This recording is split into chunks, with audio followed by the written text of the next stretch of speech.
Ignite is an ongoing series of speedy presentations. They've ranged from building multi-person pogo sticks to hacking chocolate. Any topic the geeks hold dear. Each speaker gets only 5 minutes and 20 slides that auto-advance every 15 seconds. The talk you're about to hear was recorded live at one of the featured Ignite events around the world.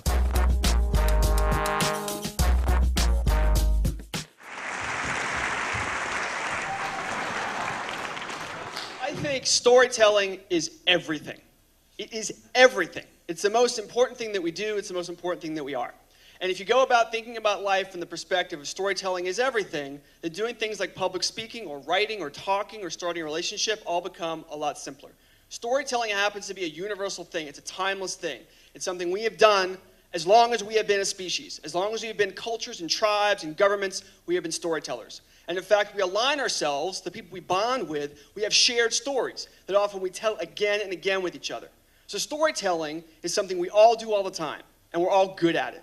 Any community you're in, any club you join, any team you root for, there's a set of stories that you all share. So when it comes to doing an Ignite talk, you guys already have stories, and you're already good at telling them because that's why you're alive. Now, when it comes to doing a talk like this, doing this format, you have to be a little bit more concise in the kinds of stories that you tell. There's 3 piles of stories to think about. The first is what you love, what gets you excited. Now, I know for a fact that all of you did not commit suicide today. You're here. Why? What is it that gets you up in the morning? What gets you going? On the other end of the spectrum, there's what you hate, what makes you angry. What would you remove from the world if you could? Also a place for passion. You can be passionate about what you hate. Because in fact, if you think enough about what you hate and you flip it over, you probably have something you should be loving more. So the trick involves what you love and what you hate. The third pile of stuff is what you're good at. What have you been doing for 5 years or 10 years, and you finally had some kind of insight that you wish someone had told you when you started? That's money. That's so powerful. That's the most important, powerful kind of story you can tell in a crazy format like this. And if you have none of these 3 things, then your job is a meta story. You need to do things outside of this format that will give you opportunities to tell stories about. And if you fail that, then you get a meta story about the story, how you tried to find a story to tell, but you failed. That's also a story. Now, when it comes to this format, people get freaked out and I got to tell my story up on stage. It's now this whole dynamic of public speaking. Well, you should know, there's lots of famous public speakers that were actually lousy speakers. People like Cicero, Moses, and this guy, Lincoln. They were probably actually not very pleasant to listen to. They had stutters, high-pitched voices, but what they said was interesting. They told stories that they refined, and they made really clear what their points were. So people paid more attention to the ideas and how it's actually said, which is true today. And in fact, the other thing to be worried about is the time limit. The Gettysburg Address is only about 2 minutes long to read. You could do 2 Gettysburg Addresses in one Ignite. So you have no worries about how long, I can't fit anything. Yes, you can fit it in. Now, the other fear people have has to do with the fact that the slides move on their own. There's this Grim Reaper looming overhead at every moment. It's going to come like a Terminator. It's going to knock me into the next thing. People are terrified about this. I happen to think it's kind of funny.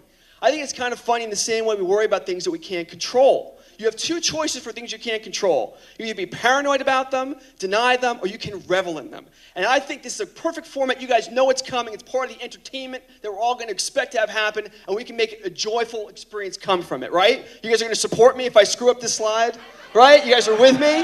Right. Thank you. All right. So Ignite audiences happen to be some of the best audiences to speak to because you guys are on my side. You might be drunk, and that may help a little bit. But you're on my side, you're going to back me if I make a mistake. So if you want to try out public speaking, you're going to get good, positive audiences in this environment. Now the last thing, this is the more practical portion of my 5 minutes, how to use time. It's a philosophical question, but a practical question for these 5 minutes. You only have time to say 4 or 5 things. So you want to be really careful about what they are.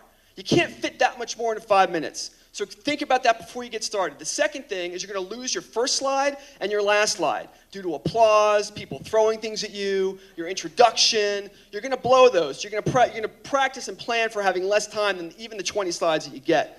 Now the last thing is a little trick here. People get up here and they go into full speed mode. They're talking like auctioneers on crack and going really fast. You don't have to do that if you don't want to. So look in the upper right-hand corner of this slide. In a second, you will see a little mark appear, a little cigarette burn mark. I have now put the same image on 2 consecutive slides. This is legal. It is allowed. You can hack the format as much as you want.